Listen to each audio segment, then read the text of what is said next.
রাজবাড়ী সরকারি আদর্শ মহিলা কলেজে কর্তৃক আয়োজিত অনলাইন ক্লাসে তোমাদের সবাইকে স্বাগত জানাচ্ছি। আমি শিরিন সুলতানা, প্রভাষক, রাষ্ট্রবিজ্ঞান বিভাগ। আমি আশা করি তোমরা সবাই বাড়িতে অবস্থান করছো এবং সুস্থ আছো।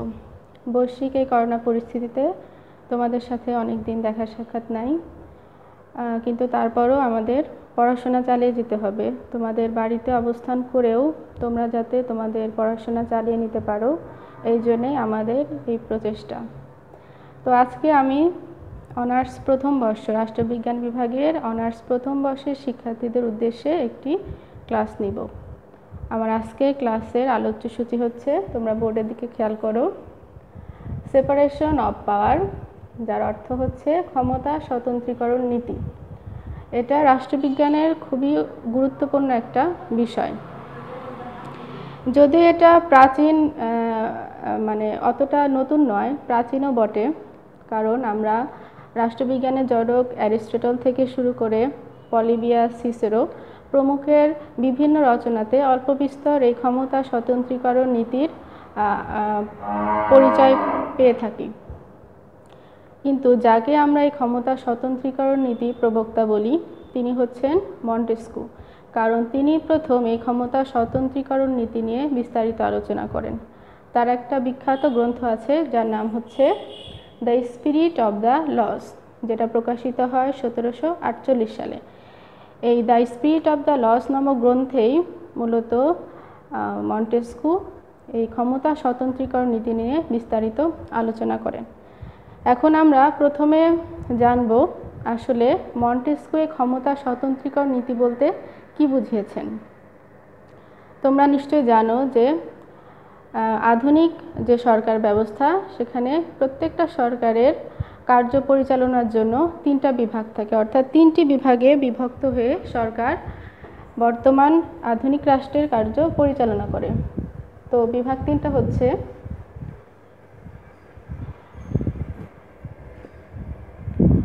প্রথম হচ্ছে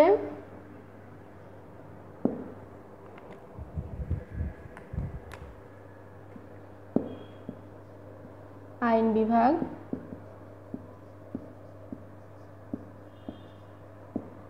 দ্বিতীয় হচ্ছে শাসন বিভাগ,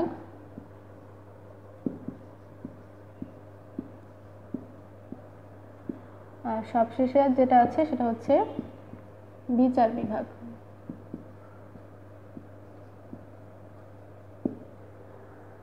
তো স্বাভাবিকভাবেই আইন বিভাগের কাজ হচ্ছে আইন প্রণয়ন করা, আর শাসন বিভাগের কাজ শাসন কার্য পরিচালনা করা, বিচার বিভাগের কাজ বিচার কার্য পরিচালনা করা।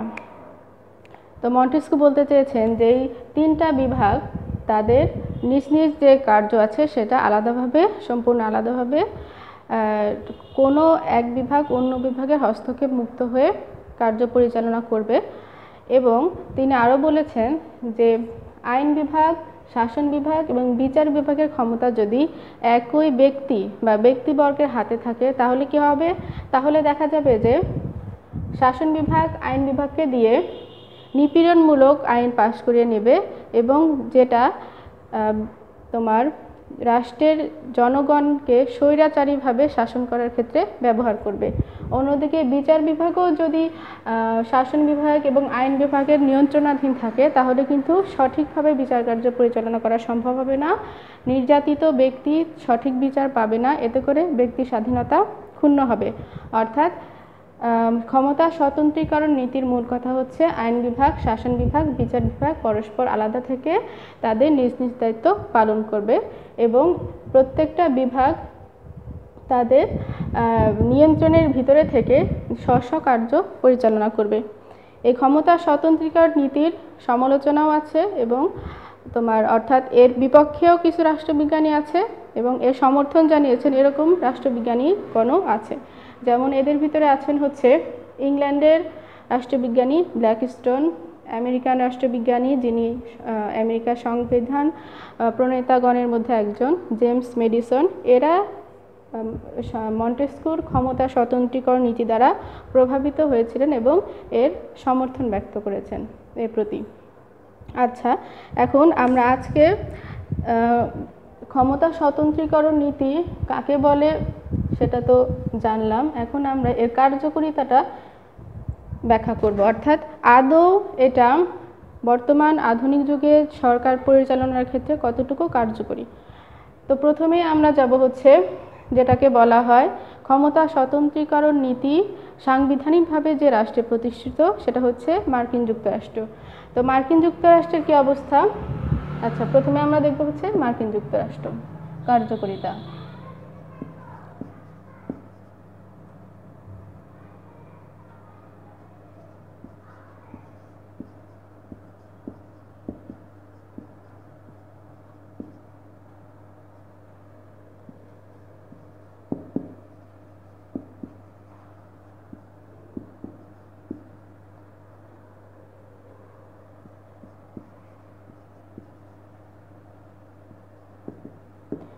মার্কিন যুক্তরাষ্ট্রে এর কার্যকারিতা বিশ্লেষণ। আমরা 1 নম্বরে মার্কিন যুক্তরাষ্ট্রের কার্যকারিতা বিশ্লেষণ করব। যদিও মার্কিন যুক্তরাষ্ট্রে সাংবিধানিকভাবে ক্ষমতা স্বতন্ত্রীকরণ নীতিটা প্রতিষ্ঠিত, কারণ আমি একটু আগে বললাম যে সংবিধান, মার্কিন যুক্তরাষ্ট্রের সংবিধান যারা প্রণয়ন করেছেন তাদের ভিতরে অন্যতম ছিলেন হচ্ছে জেমস ম্যাডিসন। তিনি ক্ষমতা স্বতন্ত্রীকরণ নীতি দ্বারা প্রভাবিত হয়েছেন এবং শুধু তিনি একা নন, বাকি সদস্যগণও ক্ষমতা স্বতন্ত্রীকরণ নীতি দ্বারা ভীষণভাবে প্রভাবিত হন এবং এরই ফলশ্রুতিতে তারা মার্কিন যুক্তরাষ্ট্রে রাষ্ট্রপতি শাসিত সরকার ব্যবস্থা প্রণয়ন করেন এবং সংবিধানে ক্ষমতা স্বতন্ত্রীকরণ নীতিটা সংযোজন করেন। তারপরও কি আসলে মার্কিন যুক্তরাষ্ট্রে ক্ষমতা স্বতন্ত্রকরণ নীতিটা কার্যকরী হয়েছে? যদি আমরা এর সরকার ব্যবস্থা পুরোপুরি বিশ্লেষণ করি তাহলে কিন্তু দেখতে পারবো প্রকৃতপক্ষে কিন্তু এখানেও পূর্ণ ক্ষমতা স্বতন্ত্রীকরণ নীতি প্রতিষ্ঠিত হয়নি। এখানে যেটা প্রতিষ্ঠিত হয়েছে সেটা হচ্ছে চেকস অ্যান্ড ব্যালেন্স থিওরি। এটা আরেকটা থিওরি যেটার বাংলা হচ্ছে নিয়ন্ত্রণ ও ভারসাম্য নীতি। অর্থাৎ এখানে তোমার আইন বিভাগ, বিচার বিভাগ এবং শাসন বিভাগকে আলাদা মনে হলেও তারা প্রকৃতপক্ষে আলাদাভাবে কাজ করে না, পরস্পর সহযোগিতামূলকভাবে কাজ করে।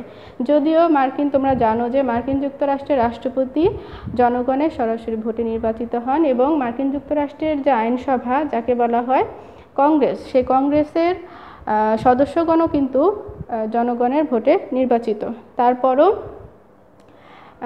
এরা এক বিভাগ, অর্থাৎ রাষ্ট্রপতি তার কাজের জন্য কংগ্রেসের নিকট জবাবদিহি করে না, কংগ্রেসও তার কাজের জন্য রাষ্ট্রপতির নিকট জবাবদিহিতা করে না। আবার বিচার বিভাগও, যদিও শাসন বিভাগের কর্তৃক বিচারপতিগণ নিযুক্ত হন, তারপরও বিচারপতিরা তাদের কাজের জন্য শাসন বিভাগে বা আইন বিভাগের নিকট দায়ী নন। এ থেকে মনে হতে পারে যে আসলে মার্কিন যুক্তরাষ্ট্রে ক্ষমতা স্বতন্ত্রীকরণ নীতি প্রয়োগ হয়েছে, কিন্তু প্রকৃতপক্ষে এটা হচ্ছে নিয়ন্ত্রণ ও ভারসাম্য নীতি। কারণ এর 1 নম্বরে যদি আমরা বলি যে কি কারণে আমরা এটা বললাম, তার কারণ হচ্ছে দেখবা যে মার্কিন যুক্তরাষ্ট্রের রাষ্ট্রপতিকে বিভিন্ন ধরনের ক্ষমতা দেওয়া হয়েছে। যেমন মার্কিন যুক্তরাষ্ট্রের রাষ্ট্রপতি কংগ্রেসের প্রণীত বা পাশকৃত যে আইন সেটার উপরে ভেটো ক্ষমতা প্রয়োগ করতে পারে। আবার কংগ্রেস যে আইন পাশ করে সেটা কিন্তু রাষ্ট্রপতির স্বাক্ষরের প্রয়োজন হয়, রাষ্ট্রপতি স্বাক্ষর করলে সেটা আইন হিসেবে অনুমোদন লাভ করে। আবার এর উপরে রাষ্ট্রপতি ভেটো, অর্থাৎ আমি মানি না, অর্থাৎ তার যে অসম্মতি সেটাও তিনি জ্ঞাপন করতে পারেন। কিন্তু এই ভেটো আবার রদ করতে পারে কংগ্রেসের 2/3 সদস্য যদি এর বিরুদ্ধে অবস্থান নেয় ভেটোর বিরুদ্ধে, তাহলে কিন্তু সেই ভেটোটা রদ হয়ে যাবে বা বাতিল হয়ে যাবে। তারপরে আমরা আরও দেখতে পাই যে রাষ্ট্রপতি তোমার বিভিন্ন রাষ্ট্রের সাথে সন্ধি চুক্তি এগুলো করতে পারে, কিন্তু সেটার অনুমোদন নিতে হবে সিনেট থেকে, অর্থাৎ কংগ্রেসের উচ্চ সভাকে বলা হয় সিনেট। মার্কিন যুক্তরাষ্ট্রের আইনসভা হচ্ছে নাম কংগ্রেস এবং সেটা 2টা কক্ষ আছে, একটা হচ্ছে হাউস অফ রিপ্রেজেন্টেটিভ এবং আরেকটা হচ্ছে সিনেট। তো মার্কিন যুক্তরাষ্ট্রের রাষ্ট্রপতি সন্ধি চুক্তি করতে পারে, কিন্তু সেটার অনুমোদন নিতে হবে আবার সিনেট থেকে, যেটা কিনা কংগ্রেসের অংশ, অর্থাৎ আইন বিভাগের কাছ থেকে অনুমতি নিতে হয়। তারপরে আবার আইন বিভাগ কি করতে পারে, রাষ্ট্রপতিকে অপসারণের জন্য বিচার বসাতে পারে। কেমন? যেটাকে বলা হয় অভিশংসন। তো রাষ্ট্রপতির বিরুদ্ধে যদি এমন কোনো অভিযোগ উত্থাপিত হয় যে তিনি বড় ধরনের দুর্নীতির সাথে জড়িত অথবা রাষ্ট্রদ্রোহিতামূলক কাজের সাথে তিনি জড়িত, তখন কিন্তু এই কংগ্রেস রাষ্ট্রপতির বিরুদ্ধে বিচার করতে পারে এবং এই বিচার কার্য যখন পরিচালিত হয় সিনেটে, তো সিনেটে তখন সভাপতিত্ব করেন হচ্ছে বিচার বিভাগের প্রধান, অর্থাৎ বিচারপতি। প্রধান বিচারপতি এই সিনেটে তখন সভাপতিত্ব করেন, অর্থাৎ এখানে বিচার বিভাগ এবং আইন বিভাগ মিলে শাসন বিভাগের বিরুদ্ধে অবস্থানে বা শাসন বিভাগের কার্যে হস্তক্ষেপ করতে পারছে। তারপরে আরও দেখা যায় যে তোমার বিচার বিভাগের যিনি বিচারপতি থাকেন তাকে কিন্তু শাসন বিভাগ তার পছন্দের লোককে বিচারপতি হিসেবে নিয়োগ দিতে পারে, দলীয় পছন্দের মনোনয়নের ব্যক্তিকে, অর্থাৎ এখানে শাসন বিভাগে হস্তক্ষেপ করতে পারে। তো সব কিছু বিশ্লেষণ করে কিন্তু আমরা বলতে পারি যে প্রকৃতপক্ষে সাংবিধানিকভাবে মার্কিন যুক্তরাষ্ট্রের ক্ষমতা স্বতন্ত্রীকরণ নীতির কথা বলা হলেও প্রকৃতপক্ষে এখানে যে ব্যবস্থা প্রচলিত সেটা হচ্ছে নিয়ন্ত্রণ ও ভারসাম্য নীতি। এখানে পূর্ণ স্বতন্ত্রীকরণ নীতি বাস্তবায়িত হয়নি। এখন আমরা আরেকটা রাষ্ট্র, গুরুত্বপূর্ণ দেশ, সেটা হচ্ছে যুক্তরাজ্য বা ইংল্যান্ড যদি আমরা বলি, ইউকে। তো এখন আমরা ইংল্যান্ডের সরকার, যুক্তরাজ্যে এর কার্যকারিতা।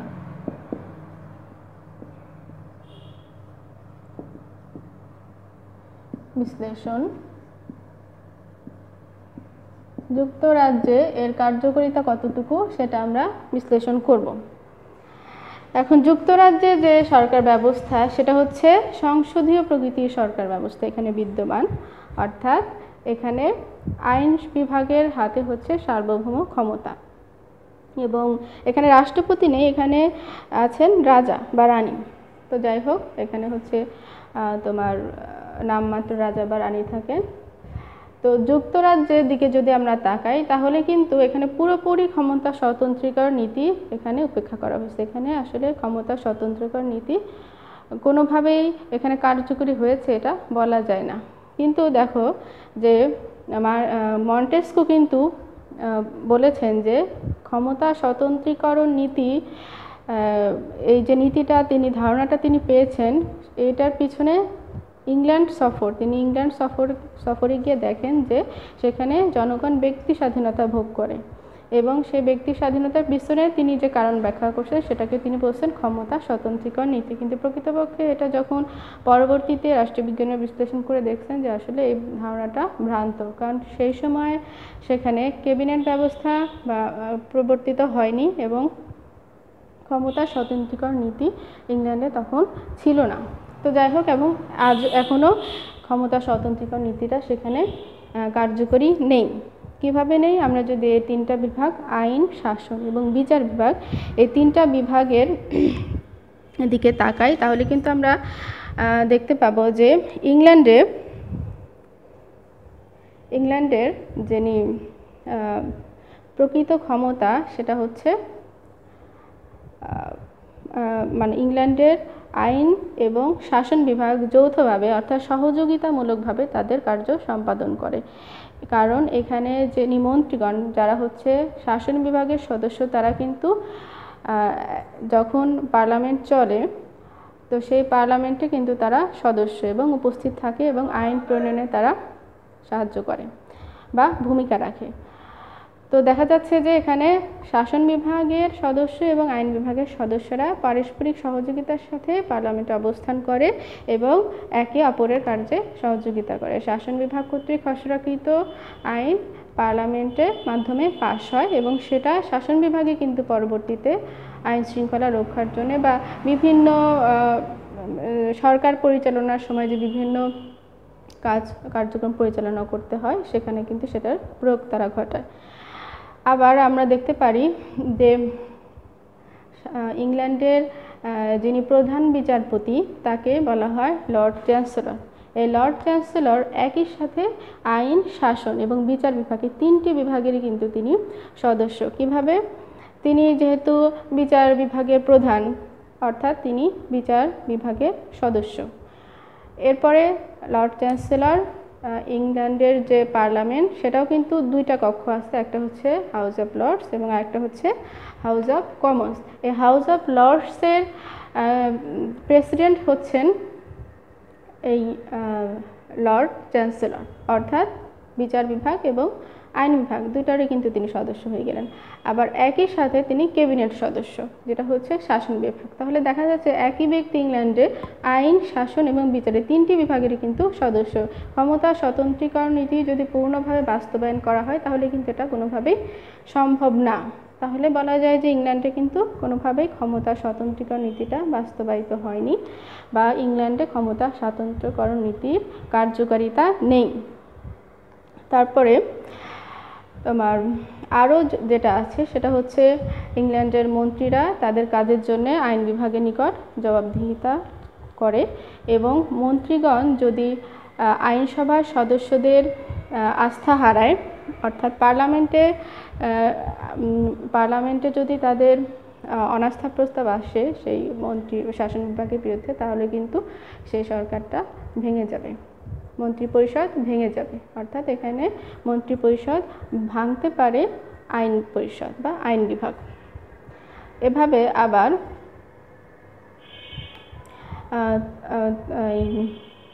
আইন বিভাগের সদস্যরাও কিন্তু তাদের কাজের জন্য তোমার শাসন বিভাগের নিকট দায়ী থাকে। অর্থাৎ এখানে একটা পারস্পরিক সহযোগিতার পরিবেশ বিরাজ করে। এখন তারপরে আমরা যদি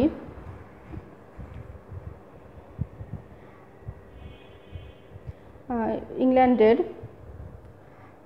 বিচার বিভাগের দিকে তাকাই, বা ইংল্যান্ডের আরেকটা নিয়ম আছে, সেটা হচ্ছে যেটাকে বলা হয় প্রশাসনিক বিচার ব্যবস্থা। এই প্রশাসনিক বিচার ব্যবস্থাটা কি? প্রশাসনিক বিচার ব্যবস্থা হচ্ছে যে প্রশাসনের কর্মকর্তারা যারা আছেন, প্রশাসনিক কর্মকর্তা সরকারের কর্মকর্তা বা কর্মচারীদের দুর্নীতির বিচার করবে। তাহলে দেখা যাচ্ছে যে এই বিচার ক্ষমতাটি কিন্তু এখানে শাসন বিভাগের হাতে। প্রশাসনিক কর্মকর্তারা সরকারের কর্মচারীদের দুর্নীতির বিচার করে থাকে। তাহলে একই সাথে এখানে বিচার কার্যটা পরিচালিত করছে কারা? শাসন বিভাগ। তা সামগ্রিক দিক যদি আমরা বিবেচনা করি তাহলে কিন্তু আমরা বলতে পারি কোনোভাবেই ইংল্যান্ডে এই ক্ষমতা স্বতন্ত্রীকরণ নীতিটা কার্যকরী হয়নি।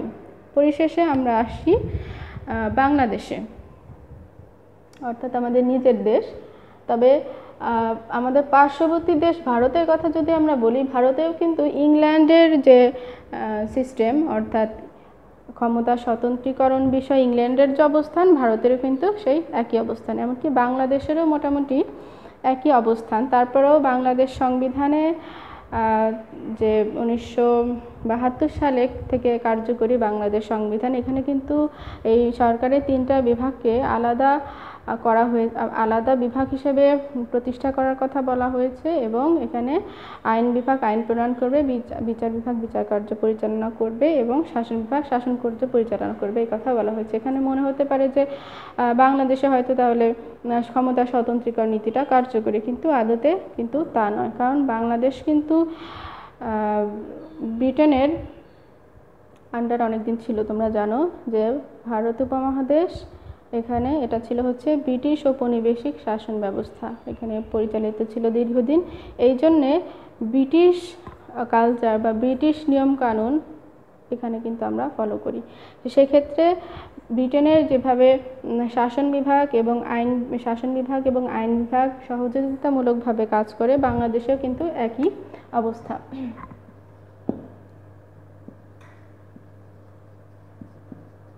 বাংলাদেশে এর কার্যকারিতা,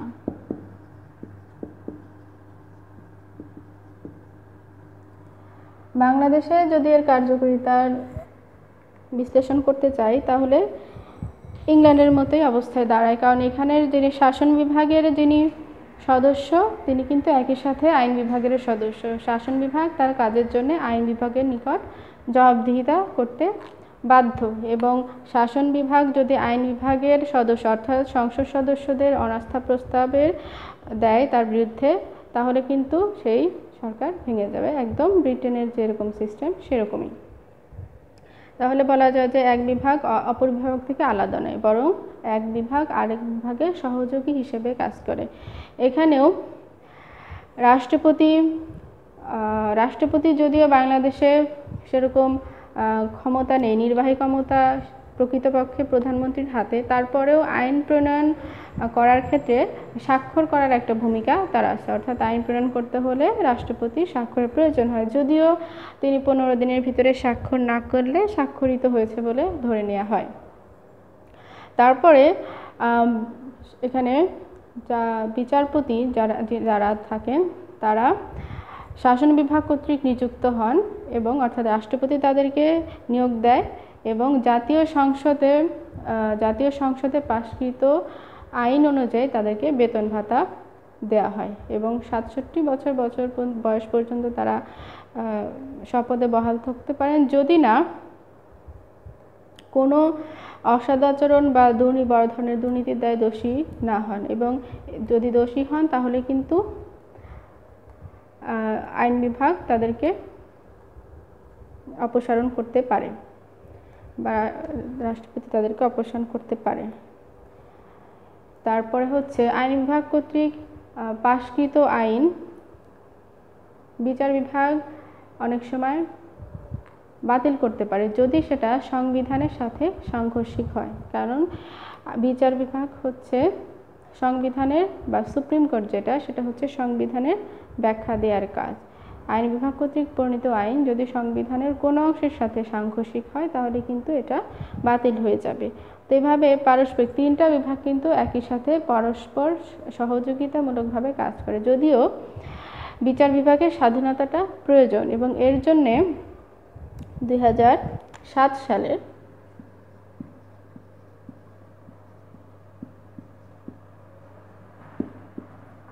1 নভেম্বর থেকে কিন্তু বাংলাদেশে বিচার বিভাগকে স্বাধীনভাবে কাজ করার ঘোষণা দেওয়া হয়েছে, বা বিচার বিভাগ স্বাধীন করা হয়েছে, অর্থাৎ বিচার বিভাগ বিচার কার্য স্বাধীনভাবে কাজ করবে। এখানে স্বাধীন বলতে কিন্তু এই যে সিস্টেমগুলো আছে, অর্থাৎ বিচার বিভাগ যে বিচারপতিদের নিয়োগের ক্ষেত্রে যে রাষ্ট্রপতি নিয়োগ করবে, এইগুলোর বিরোধিতা করা হয়নি। এখানে আসলে বলা হয়েছে যে বিচার বিভাগ স্বাধীনভাবে কাজ করবে, অর্থাৎ শাসন বিভাগ কোনোভাবে বিচার কার্য হস্তক্ষেপ করতে পারবে না, বা বিচার কার্যে কোনোরূপ প্রভাব বিস্তার করতে পারবে না, যাতে করে কোনো ধরনের বিচার কার্যে কোনোরূপ অন্যায় না হয়, অর্থাৎ সঠিক বিচারটা যাতে বিচারকরা তাদের মানে স্বাভাবিক প্রক্রিয়া, বিচার কার্য যাতে স্বাভাবিক প্রক্রিয়া চলে, দোষীকে বিচারের আওতায় আনা যেতে পারে, সেই কাজটা যাতে বিচার বিভাগ শাসন বিভাগের হস্তক্ষেপ মুক্ত হয়ে করতে পারে, সেটাই কি বলা হচ্ছে যে বিচার বিভাগ স্বাধীনভাবে কার্য পরিচালনা করবে, এবং এটা 2007 সালের 1 নভেম্বর থেকে বাংলাদেশের বিচার বিভাগ স্বাধীন। তো যাই হোক, আরেকটা বিষয় আছে, সেটা হচ্ছে যে রাষ্ট্রপতি কিন্তু আরেকটা কাজ করতে পারে, যেটা হচ্ছে বিচার বিভাগ কোনো আসামির প্রতি যে দণ্ড প্রদান করে সেটা কিন্তু রাষ্ট্রপতি মওকুফ বা হ্রাস করতে পারে। অনেক সময় ফাঁসির আসামিকে মাফ করে দেওয়া হয়, দণ্ড মওকুফ করে দেওয়া হয়, অথবা বিচার বিভাগ থেকে ফাঁসির রায় হওয়া আসামিকে রাষ্ট্রপতি যাবজ্জীবন কারাদণ্ড দিতে পারে, অর্থাৎ দণ্ড মওকুফও করতে পারেন তিনি, আবার দণ্ড হ্রাসও করতে পারেন। তো এই দিক দিয়ে বলা যায় যে এখানে রাষ্ট্রপতি বিচার বিভাগের উপরে কিছুটা প্রভাব বিস্তার করছে বা হস্তক্ষেপ করতে পারে। তো সবশেষে বলা যায় যে আসলে প্রকৃতপক্ষে মন্টেস্কু যেভাবে ক্ষমতা স্বতন্ত্রীকরণের কথা বলছেন, আধুনিক রাষ্ট্রে কোথাও আমরা সেটা পূর্ণ স্বতন্ত্রীকরণ আমরা দেখতে পাই না। আসলে এটার কার্যকারিতা সেভাবে বাস্তবায়ন করা সম্ভব হয় না, কারণ এক বিভাগ আরেক বিভাগের সাথে সহযোগিতামূলকভাবে কাজ না করলে কিন্তু পুরো রাষ্ট্র ব্যবস্থাই অচল হয়ে যাবে এবং সরকার সেখানে অদক্ষ হয়ে পড়বে এবং পারস্পরিক দ্বন্দ্ব, সংঘাত বা হিংসা এমনভাবে বৃদ্ধি পাবে যে রাষ্ট্র পরিচালনা করাই অসম্ভব হয়ে পড়বে। এজন্যে ক্ষমতার পূর্ণ স্বতন্ত্রীকরণ আসলে সম্ভব নয়। তবে অনেকেই বলছেন, যেমন অধ্যাপক সেভেন বলছেন যে আসলে মন্টেস্কু ক্ষমতার পূর্ণ স্বতন্ত্রীকরণ বলতে বা ক্ষমতার স্বতন্ত্রীকরণ বলতে পূর্ণ স্বতন্ত্রীকরণের কথা বলে নেয়, সীমিত স্বতন্ত্রীকরণের কথা বলছেন। অর্থাৎ হস্তক্ষেপ করবে না, কিন্তু সহযোগিতা করবে, নিয়ন্ত্রণ মুক্ত থাকবে, কিন্তু প্রয়োজনে এক বিভাগ আরেক বিভাগের কাজে সহযোগিতা করবে। এই কথাই সেভেন বলতে চেয়েছেন যে মন্টেস্কু আসলে এই ধরনের ক্ষমতা স্বতন্ত্রীকরণের কথাই বলেছেন। তো এখন আমরা এর সমালোচনা, যেটা ক্ষমতা স্বতন্ত্রীকরণ নীতির যে সমালোচনাটা, আসলে প্রত্যেকটা নীতিরই সমালোচনা থাকে, তো সেরকম ক্ষমতা স্বতন্ত্রীকরণ নীতিরও সমালোচনা রয়েছে। তো যেসব সমালোচনা আছে সেগুলো আমরা এখন দেখব। প্রথমে আমরা বলতে পারি যে ক্ষমতা স্বতন্ত্রীকরণ নীতি কিন্তু আসলে একটা ভ্রান্ত একটা ধারণার উপর প্রতিষ্ঠিত। কেমন? ক্ষমতা স্বতন্ত্রীকরণ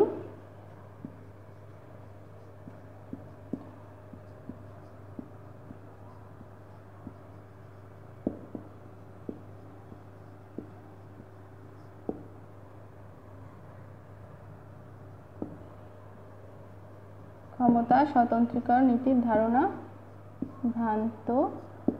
ভ্রান্ত। কারণ কি ভ্রান্ত বলার কারণ হচ্ছে, তোমাদের একটু আগে যেটা বললাম যে মন্টেস্কু কি বলছেন, তার এই ক্ষমতা স্বতন্ত্রীকরণ নীতির ভিত্তি হচ্ছে ইংল্যান্ডের তৎকালীন রাষ্ট্রীয় ব্যবস্থা, যখন তিনি ইংল্যান্ড সফর করেছিলেন। কিন্তু তৎকালীন ইংল্যান্ডে কোনোভাবেই ক্ষমতা স্বতন্ত্রীকরণ নীতি প্রতিষ্ঠিত ছিল না, তখন ক্যাবিনেট ব্যবস্থাই প্রবর্তিত হয়নি।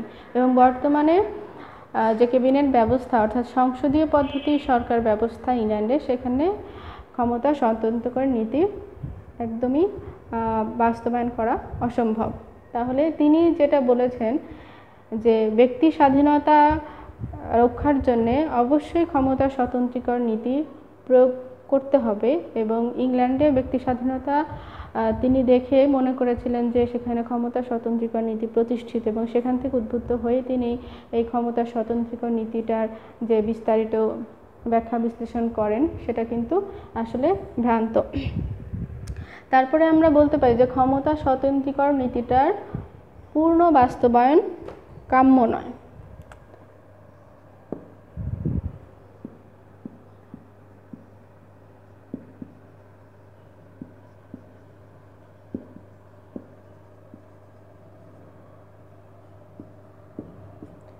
সমালোচকরা যেটা বলেন যে ক্ষমতার পূর্ণ স্বতন্ত্রীকরণ নীতিটা আসলে বাস্তবায়ন করা সম্ভবও নয় এবং এটা কাম্যও নয়। কেন? কারণ একটা বিভাগ আরেকটা বিভাগ থেকে যদি পুরোপুরি বিচ্ছিন্ন থাকে, তাহলে কিন্তু রাষ্ট্রের যে কার্যক্রম, রাষ্ট্রের যে স্বাভাবিক গতি, সেটা কিন্তু থমকে যাবে।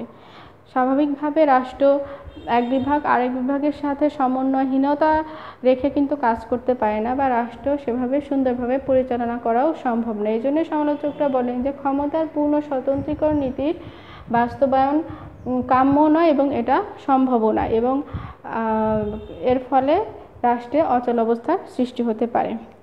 পরে বলা যায় যে এই মতবাদ প্রকৃতপক্ষে কার্যকরী নয়। আসলে বাস্তবায়ন সম্ভব নয় আর কার্যকরী নয়, এটা কিন্তু মোটামুটি একই কথা। এবং এর যে কার্যকরী তা নেই বর্তমান বিশ্বে। একটু আগে কিন্তু আমরা যে এই USA, UK এবং বাংলাদেশ, ভারত, এইগুলোর যে বর্তমান সরকার ব্যবস্থা, সেটা কিন্তু বিশ্লেষণ করেই আমরা বুঝতে পারি যে প্রকৃতপক্ষে ক্ষমতা স্বতন্ত্রীকরণ নীতিটা কার্যকর করা বা কার্যকরিতা নেই বা কার্যকর করা সম্ভবও নয়। তারপরে বলা যায় যে সরকারের তিনটা যে বিভাগ, সেটা কিন্তু পরস্পর নির্ভরশীল।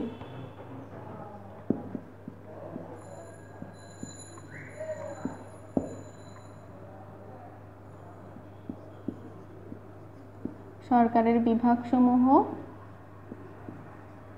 পরস্পর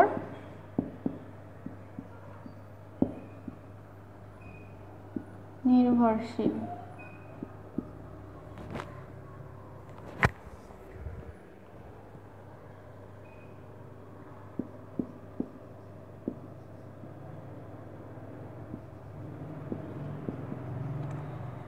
সরকারের বিভাগসমূহ পরস্পর নির্ভরশীল, কারণ এতক্ষণের আলোচনা থেকে কিন্তু আমরা সেটাই বুঝলাম যে শাসন বিভাগ যে খসড়াটা তৈরি করে দেয় সেটাই কিন্তু আইন বিভাগ আবার পাশ করে দেয়। অর্থাৎ শাসন বিভাগ আইনের খসড়াটা মূলত শাসন বিভাগ কর্তৃক প্রণীত হয় এবং সেই খসড়া আইনটাই বা খসড়া যেটাকে বলা হয় বিল, আইনের খসড়াকে বিল বলা হয়, সেটা কিন্তু আইন পরিষদে উত্থাপন করা হয় এবং সেটা সংসদ সদস্যদের দ্বারা পাশ হলে সেটা বাস্তবায়ন করা সম্ভব হয়। অর্থাৎ তারপরে বিচারপতিদের নিয়োগ, তারপরে হচ্ছে রাষ্ট্রপতির অপসারণ, সরকারের যে ভেঙে যাওয়ার যে বিষয়, তারপরে হচ্ছে আইন পরিষদের যে বৈঠক বা অধিবেশন আহ্বান, এগুলো কিন্তু রাষ্ট্রপতি করে থাকেন। আবার অধিবেশন যখন চলমান থাকে না, জরুরি পরিস্থিতিতে রাষ্ট্রপতি তোমার যেটাকে বলা হয় অধ্যাদেশ জারি করে এবং অধ্যাদেশটা কিন্তু এক ধরনের আইন, সেটা আইনের মতোই কাজ করে।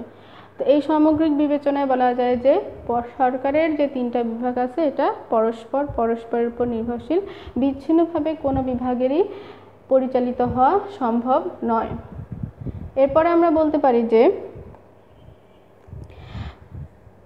সরকারের যে তিনটা বিভাগ আছে সেটা কিন্তু সব দেশে সমমর্যাদা, মানে সরকারের তিনটা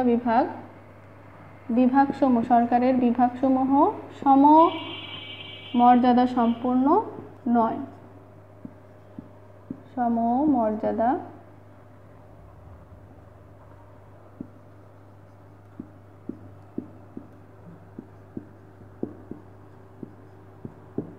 সরকারের বিভাগসমূহ সমমর্যাদাপূর্ণ নয়। অর্থাৎ সরকারের যে তিনটা বিভাগ থাকে এটা কিন্তু এক এক দেশে এক এক বিভাগ বেশি শক্তিশালী বা বেশি ক্ষমতার অধিকারী থাকে। যেমন মার্কিন যুক্তরাষ্ট্রে শাসন বিভাগ বেশি ক্ষমতাশালী, আবার তোমার ইউকে বা যুক্তরাজ্যে আইন বিভাগ বেশি ক্ষমতাশালী। তো এরকমভাবে দেখা যায় যে সরকারের প্রত্যেকটা বিভাগ কিন্তু একই ক্ষমতার বা মর্যাদার অধিকারী নয়। কোনো বিভাগের ক্ষমতা বেশি, এক রাষ্ট্রে এক বিভাগের ক্ষমতা বেশি থাকে, অন্য রাষ্ট্রে অন্য। আচ্ছা, এরপরে আমরা যেটা বলতে পারি সেটা হচ্ছে ব্যক্তি স্বাধীনতা রক্ষার জন্যে মন্টেস্ক্যু বলেছেন ব্যক্তি স্বাধীনতা রক্ষার জন্য ক্ষমতা স্বতন্ত্রীকর নীতি প্রয়োগ অপরিহার্য। কিন্তু প্রকৃতপক্ষে আমরা যদি ইংল্যান্ডের দিকে তাকাই, তৎকালীন ইংল্যান্ডে কিন্তু ব্যক্তি স্বাধীনতা ছিল, কিন্তু সেখানে ক্ষমতা স্বতন্ত্রীকর নীতি কার্যকরী ছিল না। এবং এখনও ইংল্যান্ডে আইনের শাসন আছে এবং বিচার বিভাগ কিন্তু বিচার বিভাগ সঠিকভাবে বিচার কার্য পরিচালনা করতে পারে, কিন্তু সেখানে ক্ষমতা স্বতন্ত্রীকর নীতি কার্যকরী নয়। তাহলে মন্টেস্ক্যুর এই ধারণাও কিন্তু সমালোচকরা ভ্রান্ত হিসেবে প্রমাণ করেছেন। এরপরে যেটা বলেছেন তারা, যে রাজনৈতিক দল, বর্তমান আধুনিক যুগের সরকার ব্যবস্থার প্রাণ হচ্ছে রাজনৈতিক দল। রাজনৈতিক যে দল নির্বাচনে জয়লাভ করে তারা ক্ষমতায় বসে বা শাসন বিভাগ এবং আইন বিভাগ, এই দুই বিভাগকে কিন্তু তারা সমানভাবে নিয়ন্ত্রণ করে। তাহলে রাজনৈতিক দলের উদ্ভবের সাথে সাথেই কিন্তু এই ক্ষমতা স্বতন্ত্রীকরণ নীতির যে কার্যকারিতা আধুনিক সরকার ব্যবস্থায় কিন্তু সেটা বিলুপ্ত হয়ে গেছে। আরেকটা বিষয় আমরা যেটা শেষে বলতে পারি সেটা হচ্ছে প্রশাসনিক আইনের বিকাশ। সেই ক্ষমতা স্বতন্ত্রীকরণ নীতির কিন্তু অন্তরায় বা পরিপন্থী, ক্ষমতা স্বতন্ত্রীকরণ নীতির পরিপন্থী হচ্ছে এই প্রশাসনিক আইনের উদ্ভব। কারণ প্রশাসনিক কর্মকর্তারা সরকারের কর্মচারীদের দুর্নীতির বিচার করে থাকে, অর্থাৎ শাসন বিভাগ বিচারিক কার্য সম্পাদন করে। তাহলে সার্বিক বিষয় আমরা বিশ্লেষণ করে বলতে পারি যে আসলে প্রকৃতপক্ষে পূর্ণ ক্ষমতা স্বতন্ত্রীকরণ সম্ভব নয় এবং এটা কাম্য নয়, অর্থাৎ এটা সরকার পরিচালনার জন্য উপযুক্ত নয়। সরকার পরিচালনার জন্য পূর্ণ স্বতন্ত্রীকরণের প্রয়োজন হয় না, এবং এটা থাকলে আসলে প্রত্যেকটা বিভাগ যদি আলাদা আলাদাভাবে কাজ করতে চায় তাহলে কিন্তু সমন্বয়হীনতার জন্য পুরো সরকার ব্যবস্থাটাই অচল হয়ে যাবে। তাহলে আজকে এই পর্যন্তই থাক। তোমরা বাসায় বসে তোমাদের নিয়মিত পড়াশোনা চালিয়ে যাবে এবং আশা করি ভালো থাকবে। পরবর্তী ক্লাসে আবার নতুন বিষয় নিয়ে তোমাদের সামনে হাজির হব। ধন্যবাদ।